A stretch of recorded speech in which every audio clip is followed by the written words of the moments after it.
Hey guys, Andy here from triathletestrengthtraining.com and triathletestrengthtrainingblog.com. What we're going to go through today is 5 of my favourite single leg exercises. When it comes to single leg training, don't make it a circus act is probably one of the biggest things to sort of talk about. You know, a lot of the time you see people doing all sorts of things in the gym. You might be standing on a Bosu ball with a dumbbell in one hand and a medicine ball in the other hand, balancing a bloody stick on her head or something. But it's important to make sure we get the fundamentals in there and sort of kind of keep it simple and actually make sure we're using the right tool for the right job. Okay, so what we're going to look at today is, as I said, my 5 top exercises. Okay, so we're going to kick off just looking at the single leg squat using the straps. Okay, this is the Lifeline Jungle Gym. They do this, you know, it's exactly the same thing as the TRX or the Z trainer or something like that as well. Okay, so all we're going here with the single leg squat, soft elbows, tall posture, so that's chest big, shoulders back. We're going for a pistol position, okay, so this leg's going to be well and truly out of the way, pointing up front, and all we do from there is drop down as low as you can, as your flexibility will let you and your strength, drive up tall, and then attack the next rep. Really nice, focused, steady, controlled rep. You drop down, drive up. Really good exercise for smashing your glutes and your quads in particular. Okay, so that's your single leg squat on the strap. You can also, of course, do just your standard sort of bodyweight single leg squat. Okay, so if we're working into here, just a tall posture. I like to pretty much drag the trailing knee down towards the heel, making sure we're staying. Need a bit more training. So making sure that we maintain pretty much a parallel line between the lower leg and your torso. So we drop down through,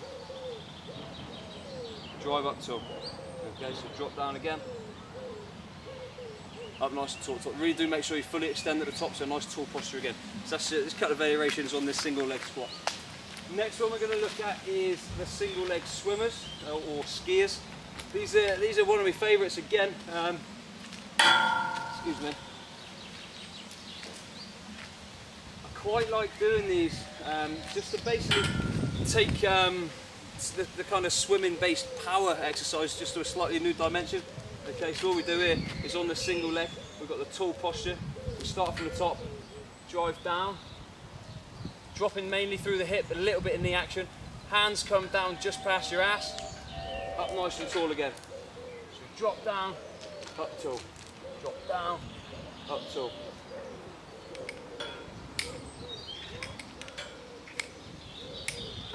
Okay, so as well as obviously using your pulling based muscles in there, you're also getting a great bit of single leg work and actually teaching additionally teaching the hamstrings to actually extend the hip as opposed to just kind of being a passenger during that exercise, and as opposed to kind of just acting as a knee flexor as well. Okay, so we're actually getting the hamstrings to extend the hip a bit better there. Okay, so the next one we start looking at a pushing based exercise. This is just a single arm band press. Okay, I quite like to go opposite leg to hand. So if I'm standing on my right leg, I'm going to be pressing on my my left arm, hand on the hip out of the way, big posture, push through and then back. So you just push through and back. It's a really, really demanding exercise, sort of balance wise, and then also working on that diagonal shoulder to hip relationship as well, which is obviously so important in particular within your running and your swimming and the power transfer within those. Okay, next one we're going to look at is the single leg reach to pull, using a super band here, but you do it on any kind of band or a cable or whatever really. It's basically just taking the single leg reach to a slightly new level. Okay, and again helping to teach the hamstrings to extend the hip as opposed to just flexing the knee. In particular, this is going to be important for your running, because obviously there's not too much knee flexion when you're running, but your hamstring really is going to be working as a hip extensor during the run certainly.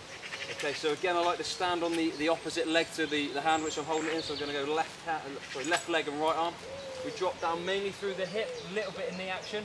As we come up, you can either just finish there with the straight arm and purely focusing on the hip action, or if you want, when we get up to the top, pull back in there and we can get the pulling muscles working again. So drop down, drive up. Okay. Probably should have showed you this next one first, just the sort of standard single leg reach, and then we'll chuck in a little an extra in the mixer there as well. So if it's standard single leg reach, just tall posture again on the one leg. All we do here is dropping through, up nice and tall. So drop through, up tall. Again, just a little bit of flexion through the knee, most of the work coming from the hip. If you want to mix it up a bit, all we do is just come up onto the tiptoe. This is a pretty tough exercise, to be fair. So we drop down, up on the tiptoe. Drop down, on the tiptoe. Okay, so again, just making that a little bit more run specific.